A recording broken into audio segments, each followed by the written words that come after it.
Hi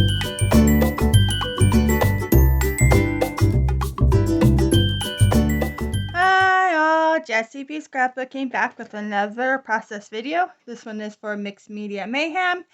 And today Kathy picked our, it's a recipe. And this is also for our Facebook group, Hop, that we do. And so everybody is going to be following this recipe. It is messy ink background, stamping, and no pattern paper. This one's gonna be fun, but a little bit more difficult because I love pattern paper, but we're gonna make it work. Here are the two pictures I am going to be scrapping. These are my son getting ready to shoot a very long distance with his bow. I think this one was 80 yards or 100 yards. I can't remember. I'll have to ask him when he comes back in. And yeah, it was a lot of fun. So we will get these pictures scrapped and yeah, check out everybody else that is playing, because there's a lot more people playing along with the last Friday of the month. And check out the Facebook group if you want to join in. So let's get going.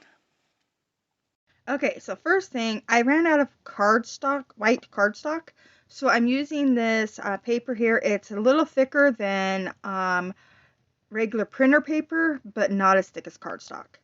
But I'm going to do a stamped border all the way around it with some of my mixed media stamps. So this is the stamp I decided to use, and I'm just going to do a black stamping with this ink pad that I got from Staples. And I'm using the dots, and I think both sets of the dots, and then they're like little square dots, and then I also use the round dots. So I got those ones down, and now I'm doing the more circular dots, and it has some that are filled in, some that are just outlines, and I'm doing first and second generation stamping. So I got most of the first generation stamping done, and then I'm just going to go around the outside edge in the second generation, which just means I've stamped it off, and then keep on going at third or fourth generation. So I'm going to set that off to the side to dry, and then I'm taking another piece of that same paper. So this is going to warp a bit, and I knew it was going to, but I'm okay with that. It will flatten out when it's in my photo album. And so I don't have ink that will spread with water, like to do a messy ink background, but I do have watercolors, so I'm going to use these watercolors just like some people use their inks, where they smush it down onto a acrylic block and then add water to it and then smush it onto their page. So I am doing that with the watercolors.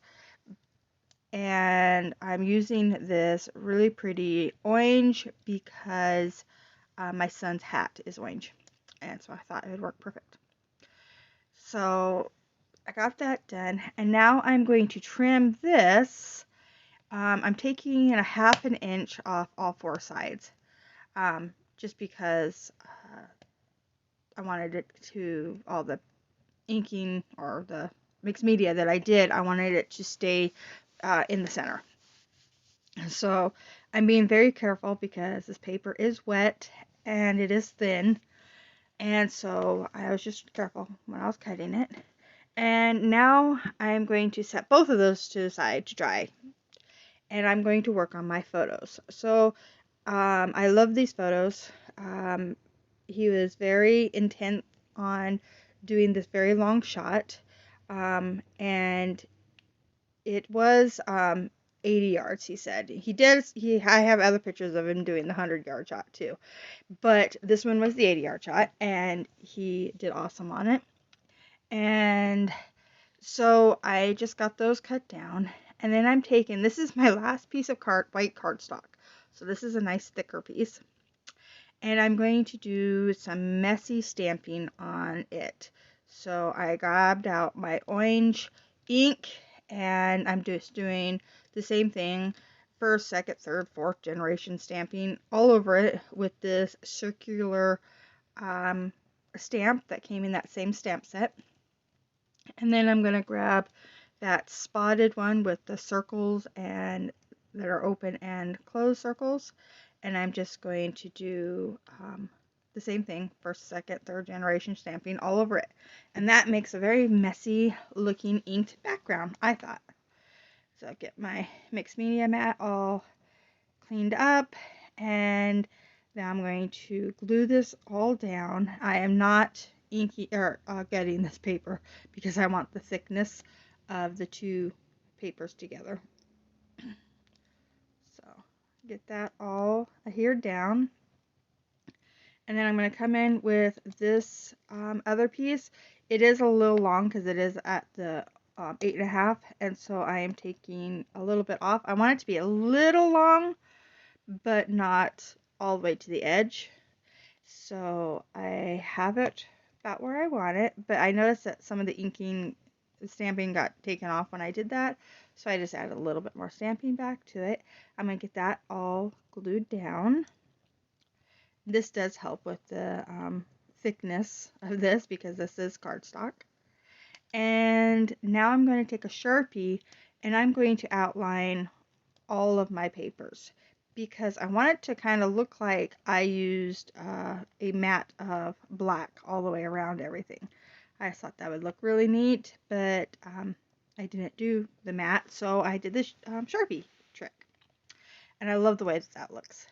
Here's where I'm trying to decide how I want to do my pictures. I decided to do them just like this. I noticed my camera was really cockeyed, so I fixed it there. Here's where I'm trying to decide if I want to put a mat on the pictures or not. I decided not to, and then later I do draw a thin black mat all the way around them. Can't remember if I do that on camera or not. So here I grabbed some of these embellishments that I thought maybe I would use. I get them cut out or pulled out, and I'm looking at them going, these are all pattern paper embellishments that I fussy cut. So those weren't going to work because I'm not supposed to have any pattern paper on here, and I think that using even ones that I've cut out to make embellishments counted. So I grabbed 2 sticker books. This one here is like all 4 seasons in one sticker book, and so I am actually pulling out the fall leaves because they're in the right colors. Even though these pictures are taken in April, so definitely not fall, but they were the right colors. And so I'm going to use them, and I'm using the 6 clear stickers, 3 at the top, 3 at the bottom, and I love the way they look. This other sticker book is just tons of florals, and they're also in the 4 different seasons, but I think these ones actually happen to be the Christmas one because I think these are like poinsettias. But they were also in the right colors, so I am going to use them. And I do have to cut the white border off the edges of them, but I did that off camera. So I got them glued down. I am loving my clusters. I do come in with these little stickers from that first sticker book. This one says, love this, and the other one says, happy day, I think. So I'm just putting them onto the back of this off-colored cardstock. It's like a creamy white that I've already, cut stuff out of. And so I am just using that and going to punch them out with my 1-inch circle punch, and then add my epoxy stickers over top of it to make these into homemade epoxy flare. And I'm going to put 1 in each cluster, and they are also going to work as my title. So this black one here that says happy day, and I'm going to use it as my title, and then the love this, I'm going to put it in the top here. So get those adhered down. I thought about putting it over the flower, and then I decided just to move it up a little bit so the flower's peeking out from under it. And then this one here, I'll put there. So that's all the embellishments I do with stickers. And the next thing I'm going to bring in these, what they're called, drills from diamond painting. My sister gives me all of her extras, and she does a lot of diamond painting, and so I'm very happy. And so gives me all of her little extra pieces that she has, and then I use them for my scattering bits.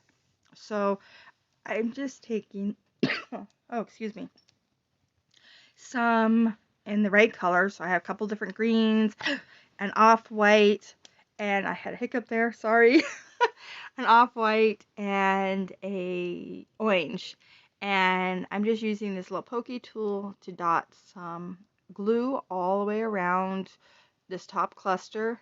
And then I'll use those little drills all over the place, and end up using all of them that I picked out. I just kept adding them, and they're tiny, and they just looked really good, I thought. So I kept adding them. So I'll do that top cluster, and then I do this bottom cluster here, and so those little drills are everywhere. So that is it. That's all I'm going to do. Like I said, I think I do off camera. I do trace my pictures with a smaller black ink pen. And yeah, I'm gonna call this layout done. I absolutely love the way it turns out. Thank you so much for watching. Don't forget to check out everybody else that is doing the hop this month. And check out the Facebook group. I have it posted down below. And thank you so much for watching. If you like it, please give me a thumbs up. If you want to see more, please subscribe. Thanks for watching. Bye.